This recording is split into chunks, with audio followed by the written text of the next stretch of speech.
Hello, my name is Trinity from Trinity Educational Mission, here to talk about a recent educational research study.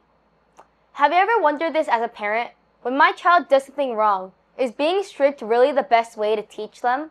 Or is it really such a big problem if I spank my child once or twice to teach them a lesson? Many parents discipline their children to correct their behavior. They may raise their voices, scold their children harshly, or sometimes use physical punishment. For the parent's perspective, they may not be doing this because they dislike their children. They may believe they are doing it because they want to raise their children well. But the study I'm introducing today asks an important question. Can these forms of discipline continue to affect children even after they grow into adolescence? And an even more important question is what happens when both the mother and father use violent forms of discipline. Researchers used data from a large study that followed children born in Portugal over many years. The study included 4,610 children. Researchers examined their parents' disciplinary practices when the children were 7 to 13 years old. At age 13, they also examined health-related behaviors such as fighting and substance abuse, as well as depressive symptoms. The researchers looked at 3 major forms of violent discipline. The first was psychological aggression. This includes behaviors such as yelling at, insulting, or threatening a child in ways that cause emotional distress. The second was corporal punishment, or physical punishment. The third was severe physical assault, which refers to more serious forms of physical violence. What makes this study particularly interesting is that the researchers did not only look at the mother's behavior. They asked children about how both their fathers and mothers discipline them. This is important because children do not experience only one parent's behavior. They experience the disciplinary practices of both parents, and those experiences can become an important part of their family environment. The study found that boys experience some forms of violent discipline from their parents more often than girls. By the age of 13, boys also had higher rates of fighting and alcohol or tobacco use. On the other hand, depressive symptoms were more common among girls. But the most important part of this study is not the difference between boys and girls. The important question is how parents' violent disciplinary practices are connected to adolescents' behaviors and emotional health. The researchers analyzed mothers' and fathers' disciplinary practices together. They found that experiencing violent discipline from both parents were associated with negative health-related behaviors and depressive symptoms during adolescence. In particular, the researchers examined how psychological aggression, corporal punishment, and severe physical violence from mothers and fathers combined with one another using multiplicative interaction and addictive interaction models. In other words, they did not simply ask, what happens when the mother does this, or what happens when the father does that.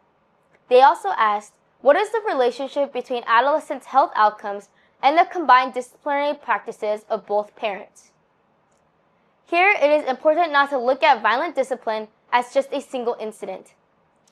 We also need to consider it as part of the family environment that a child may experience repeatedly over time.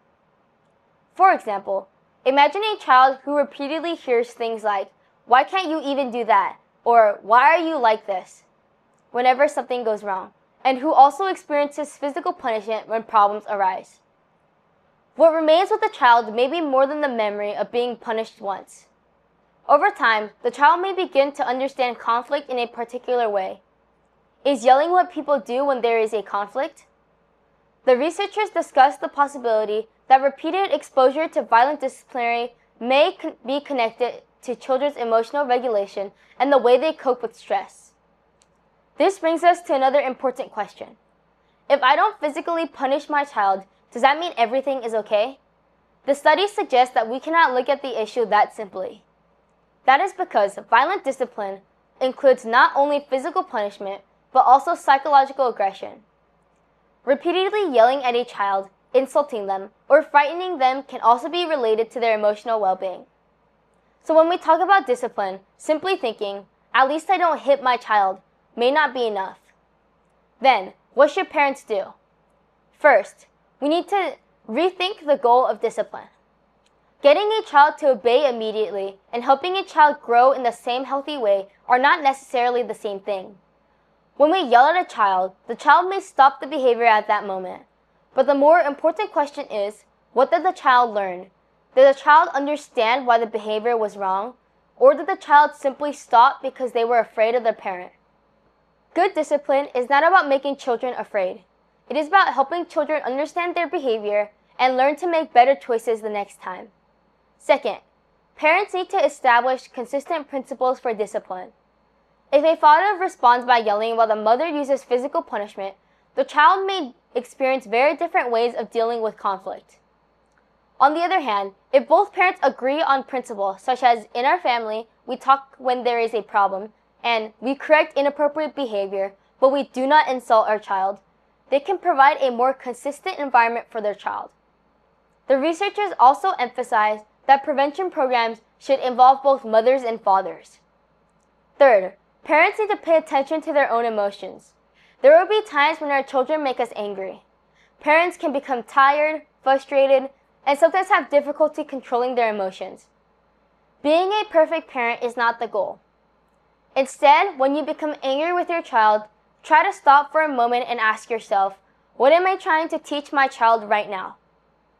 Children do not learn only from what their parents tell them. They also learn by watching how their parents handle anger, resolve conflicts, and respond to mistakes. That is why parenting is not simply a technique for changing a child's behavior. It can also be a way of teaching children how to deal with people in conflicts.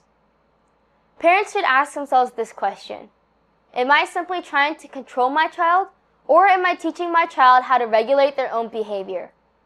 And starting today, when your child does something wrong, perhaps pause and ask yourself, what do I want my child to learn from this situation? That one question may change the way you discipline your child. Thank you for watching. If you found this video helpful, please like and subscribe.